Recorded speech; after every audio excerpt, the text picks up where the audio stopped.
Yo, it's General JK, aka AP for Life, MGT Music. We on it. Yo, we on it today. I'm here live with one of the greatest artists Naath never have. A legendary singer, songwriter, political activist, human rights activist, more of all, a father, Michael Pal. Michael, can you Dirol Harnal? I'm musician, Generol musician Michael Pal. An musician go Mobar. Pogo je ngodo kwa andis la mo ni de ni ka moral. Man me chapot som cha ben gor la doy ga tom. Cha doy ka tom man tot min chima guitar. Me la tom ne tien ne la lat ke traditional. Second cha ben ngi ka organ kana guitar ngaje ke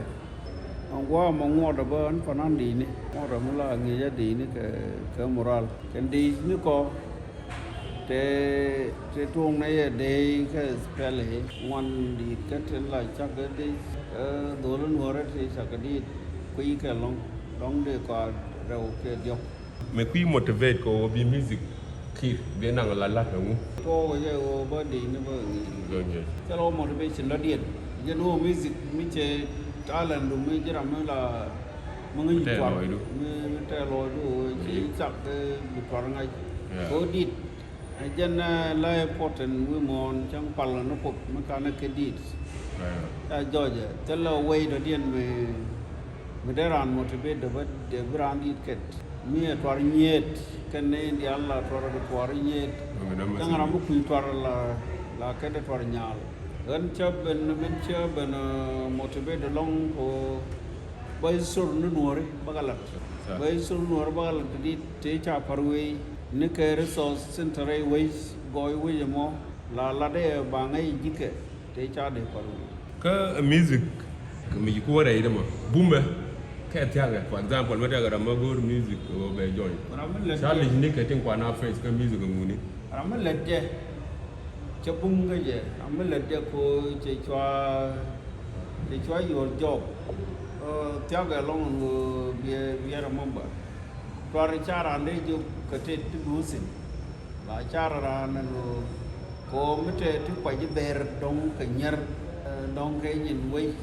te nei tu twar ba go ba yu je te nei na dong pa motivate to ba twar ba yu je ne ba na kwa và quanh nó quanh này nó trên quy các trường phải dùng ơn para mình cả đã đua nó bay xuống nó nuột cái nhầm cái này nó khổ cái là cho nên là chắc cái đi cái giọt mà cái bên guru cái ní xuống nó nuột ba là rất sâu nuột mình đi giờ cái là máy cái trên mà nó qua cái là tiết cái manu ko la wo ko le tin ke wal extreme yo ma nga yo wo ngor me dan la le ke wal wo de dien ka ni cha yang wo dien liu mu okay den cha ga di tin di hal ko ko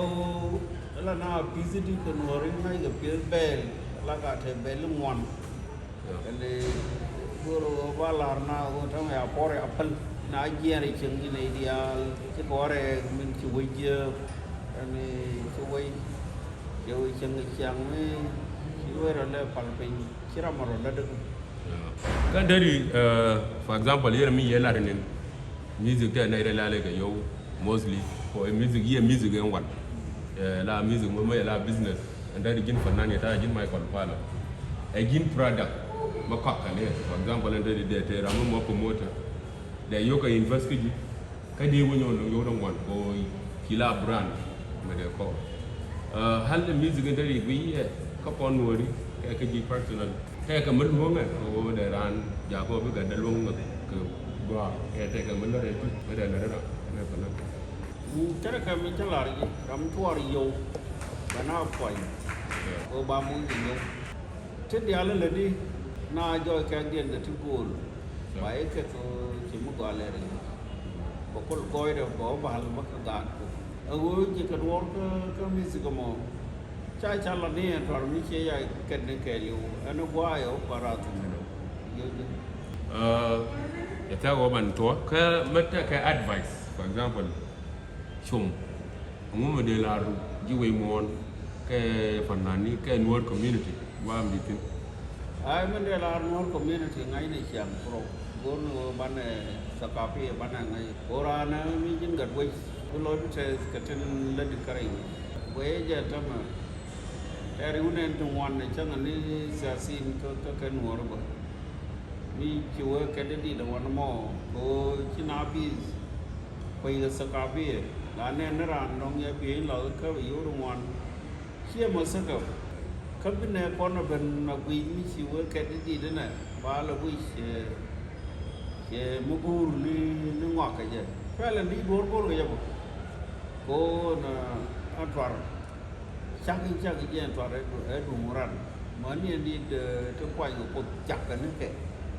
cha rồi phải cái bên chỉ có cái dừa nhel chặt cái ra. mà nên thua đấy chính là đi chính là kiến cái chụp chính là chụp cái nào mua nào cô chắc cả rồi này music cái này còn thằng này anh music cái luật đấy motivation cái chú ấy mon mình lên ran bài của rồi của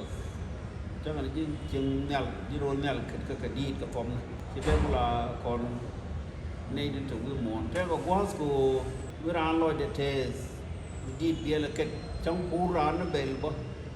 ti pu re ka ka mu ken di ki ci pon de les e go long mai kon e nge no lo yete ke lo yete ka ne ri ngi ji lo yete go no yi thank you go yi ben ka we on it the talk show da mala no ma fananin ba ka bite music journey den sene mi yalen Michael Ball fanan madi tuwe music da naka zaman mubar tuwe labo kwe motivate nanje ni mela ta ga do transfer ka wo chebi chum na community ka da yan tare ki da na dita kwa lu na kar Nuer o Nuer ba ni ta ga dita almost 16